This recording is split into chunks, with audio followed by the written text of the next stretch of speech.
بسم اللہ الرحمن الرحیم۔ السلام علیکم ورحمۃ اللہ وبرکاتہ۔ گھریلو علاج اور وظائف چینل پر سب دوستوں کو خوش آمدید۔ آج انشاءاللہ گھریلو علاج اور وظائف چینل سے لو سے حفاظت کے 6 گھریلو علاج عرض کیے جائیں گے۔ ویڈیو کو اول تا آخر ضرور دیکھیے گا۔ لو سے حفاظت کے 6 گھریلو علاج عرض کرتا ہوں۔ دھوپ میں نکلنے سے قبل کچی پیاز گھس کر ناخنوں پر لگا لیجئے۔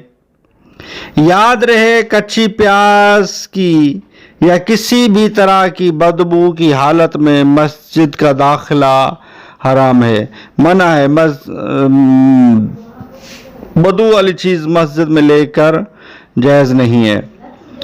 اور کچے آم یعنی کیری کا لیپ بنا کر پاؤں کے تلووں پر مالش کیجئے۔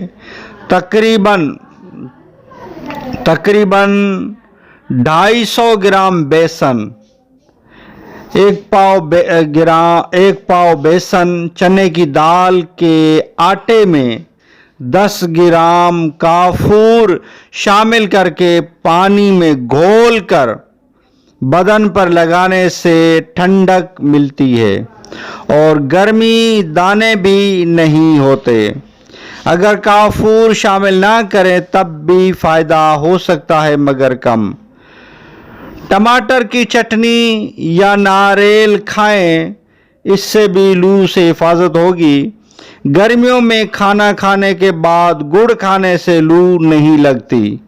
دھوپ سے آنے کے بعد پیاز کا تھوڑا سا رس شہد میں ملا کر چاٹنے سے لو لگنے کا خطرہ کم ہو جاتا ہے۔ کھانے میں ٹھنڈے مسالے استعمال کیجئے۔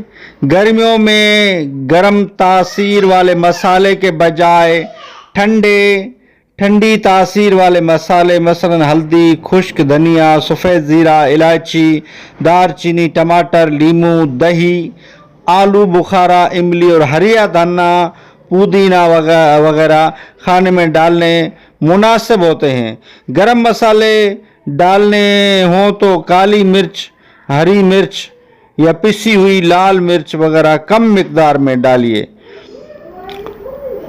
اور یہ لو سے حفاظت کے علاج میں نے عرض کیے ہیں۔ اور یہ کچھ کھانے میں ٹھنڈے مسالے استعمال کیجئے، یہ بھی کچھ کریں گرمی کے لیے۔ اور گرمیوں میں چاول کھانا مفید ہے، یعنی چاول کا طب کے حساب سے مزاج سرد ہے۔ گرمی میں روزانہ چاول کھانے سے بدن کو ٹھنڈک ملتی ہے۔ گرمیوں میں چاول کے ساتھ سبزیاں کھانا زیادہ مفید ہیں۔ دہی کچڑی گرمیوں کی بہترین غذا ہے۔ یاد رہے دیگ کے مسالے اور دار لذیذ بریانی صحت کی دشمن ہے۔ پانی میں ابلے ہوئے چاول کھانا مناسب ہے۔ بہت ہی زبردست یہ میں نے لو سے حفاظت کے علاج عرض کیے ہیں، آپ کریں انشاءاللہ کافی فائدہ ہوگا۔ اور ویڈیو اچھی لگی ہو تو لائک کر دیجئے۔ گھریلو علاج اور وظائف چینل کو سبسکرائب نہیں کیا تو چینل کو سبسکرائب کر دیجئے، بیل آئیکن بٹن کو دبا لیجئے تاکہ آپ کو اس گھریلو علاج اور وظائف چینل سے آپ کو نوٹیفیکیشن ملتا رہے۔ نیکسٹ ویڈیو ملتے ہیں۔ خدا حافظ۔